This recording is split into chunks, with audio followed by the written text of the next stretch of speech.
Hello guys, ito na po yung mga napitas natin ng mga cherry. So, kung makikita nyo sa first in-upload kong video, yung part 1 is nanguha ako ng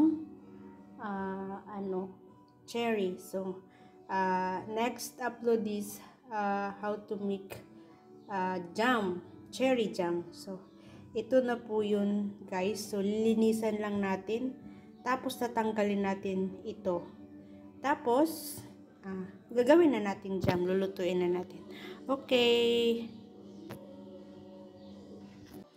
So, ito na guys.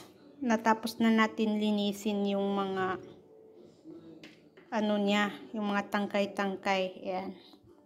Tapos na. So, linis na po yan lahat. Ngayon, ang gagawin na lang natin is, yung, gagawa na tayo ng jam. Kasi malinis na to. So, okay guys. Hang on. So, ayan na po. Natanggalan na natin ng yung tangkay. At yung mga buto. Natanggal na natin. So, ito po lahat yun. So, ang gagawin ko is, paghahatiin ko yung kalahati, i-blender ko para maging pino na pino siya. Tapos yung kalahati, isasabay ko na sa pagluto. Para pag maging jam na siya, meron siyang kasamang buo-buo. Ayan lang po. Itatapon ko muna yung mga buto. So, ayan na nga po. Nahati na natin. Ito yung madami. Ito yung i-blender ko. Tapos ito yung ihahalo ko na buo. Mamaya, paglulutuin ko na siya. So, ang ating ingredients lang nito is cherry.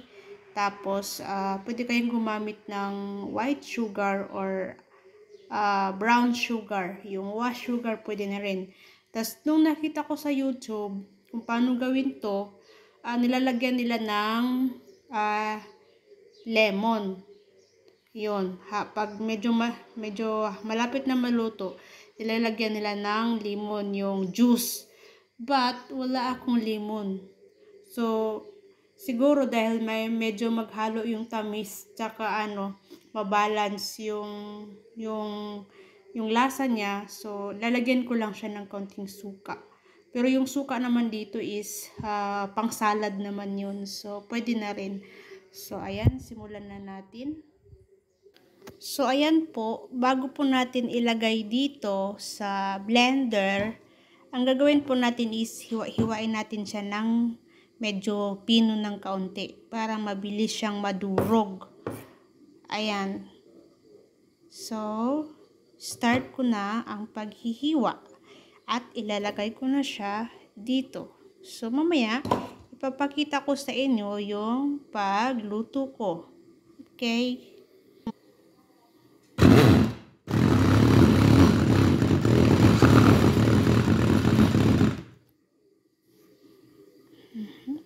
Wait lang, kasi tumutunog siya. So, ayan na po. Sa nakikita nyo po, nagbabubble po siya, So, mamaya, tatanggalin natin yung bubble. Gaganyanin natin yan mamaya. Isa-isa. Pero mamaya na pag medyo sobrang dami na yung bubble niya. Kasi, wala pa naman masyado. Kakakulo lang niya. So, ayan siya.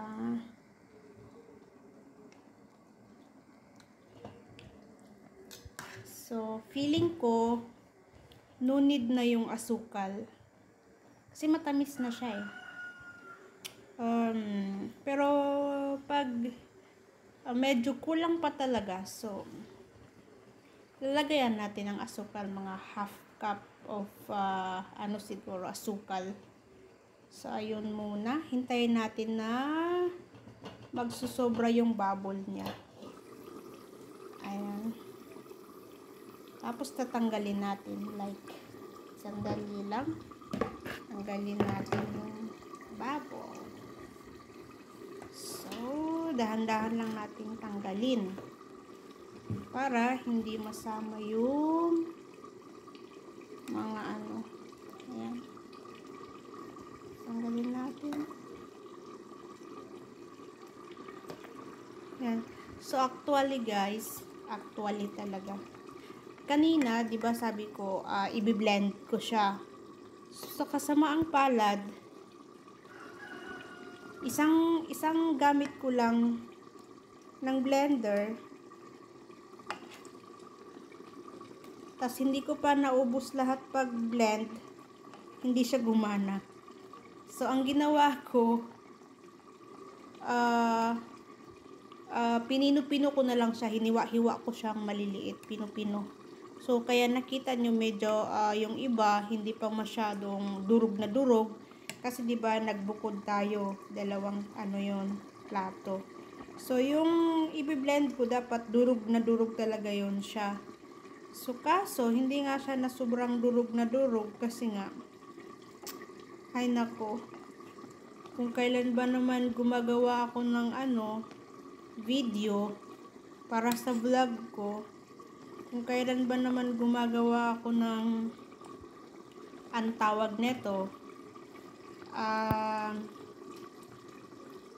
jam, saka pa nasira.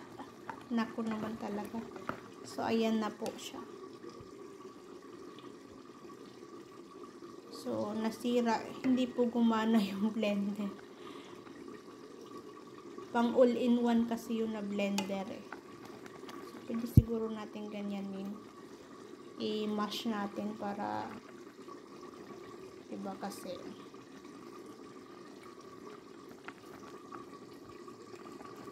So, this is my own version of how to make jam, cherry jam, in my own version. So, baka kasi may mag-comment na, hindi naman parang suka yung ginamit ko, ganyan-ganyan. So, hindi naman to pang commercial, yung pang tinda. So, pangkain lang naman namin to. Tsaka, ako lang din naman kakain nito. Or yung pag magawa kami ng pancake, yung palatsingke, ito yung ilalagay namin. So, kami lang din. So, okay lang siguro. Kung siguro gagawin mong pang negosyo, so susundin mo yung napapanood mo na kung paano gumawa ng jam. So, sabi ko nga, my own version. So, version ko lang to. So, ayan. Hintayin muna natin na magbabubble pa siya ng magbabubble. Kasi yung bubble na yun, yung nag-i-evaporate yung tubig niya kasi, di ba? Okay. Ayan na guys. Palapot na siya guys. So, kunting-kunti na lang. Malapit na itong maluto. So, palamigin muna natin after kung maluto to. Tapos, saka ko ilagay sa bottle jar. Para, pag malamig na siya, ilalagay ko na lang siya sa ref. So, ayan na siya. So, sa nakikita nyo, wala na siyang bubble. So, naubos na yung bubble. Tinanggal ko na. Tapos, malapot na sa, ayan. Na talaga siya, jam. Ang tawag nga sa kanila dito ng jam is marmalada. So, pag maluto na to, as in, luto na talaga. So, kailangan muna natin pirat-piratin yung ibang medyo may ibubuo pa. So, pag halimbawa magluluto ako ng pancake, so, minsan kasi sa asawa ko talaga, ang gusto niya, chocolate yung palaman sa pancake. Ako, hindi ako nagpapalaman ng mga kung ano-ano kasi matamis na yung ginagawa kong pancake. So, sa papa niya naman, gusto niya yung marmalada. So, ayan siya. So, no need na lagyan ng asukal kasi nga matamis na siya. Taran! Thank you for watching!